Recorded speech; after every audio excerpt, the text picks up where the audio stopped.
What are you doing? I'll show you. Hey, this is one lumpy tree.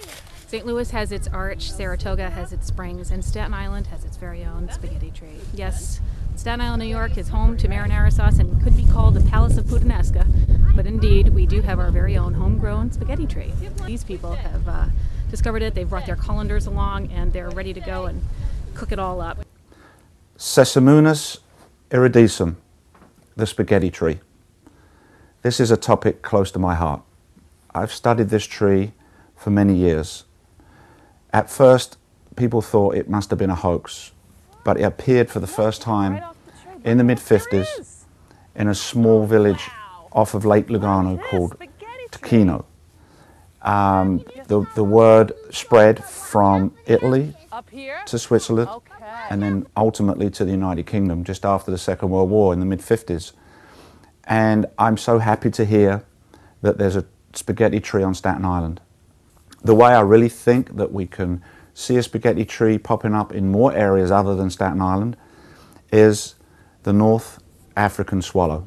This bird is known for being able to fly thousands of miles without making land, small enough to carry 1 or 2 seeds, and it's done, as most horticulturists would say, by a process called transference, and I prefer to call it hitchhiking because the bird will eat a grain or a piece of fruit from a particular plant and then deposit it, without being too graphic, in another area. And since the bird is on the wing for all this time, the moment it arrives in the shores, the first thing that it needs to do is find somewhere to land and take care of itself.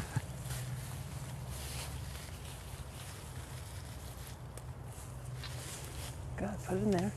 Hey, he's a dog from Staten Island. He has to like his pasta. We had heard about it when we were traveling, and we heard about a tree that grew spaghetti, and we thought that maybe it was fiction, since we know nothing about spaghetti trees ourselves. And we came out for our regular walk, and we came across what looked like a spaghetti tree. So we went home, got our colander, and came back and started picking spaghetti. Oh, don't drop it all. We want to save it to take it home to eat. So what are you thinking about doing with it tonight? I don't know. He likes to have his spaghetti with a bolognese sauce. So maybe we'll make a bolognese. Sometimes he likes to eat it with what? Can we have the spaghetti for dinner tonight? That would be a great idea. Yeah. Hello, everyone. My name is Rollo Smith. I'm that well-known, in fact, famous author of a wonderful book on food called I Dine, But You Merely Eat.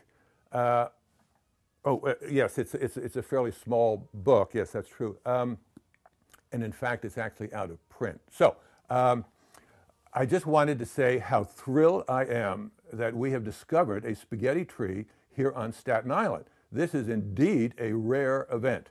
I hope that my many Italian friends and neighbors on this island will want to plant their own spaghetti tree right next to their fig tree.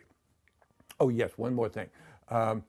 As you all know, this country, unfortunately, at the moment is in a healthy eating fad.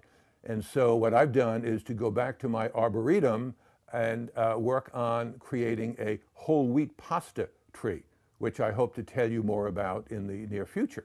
So until then, happy eating.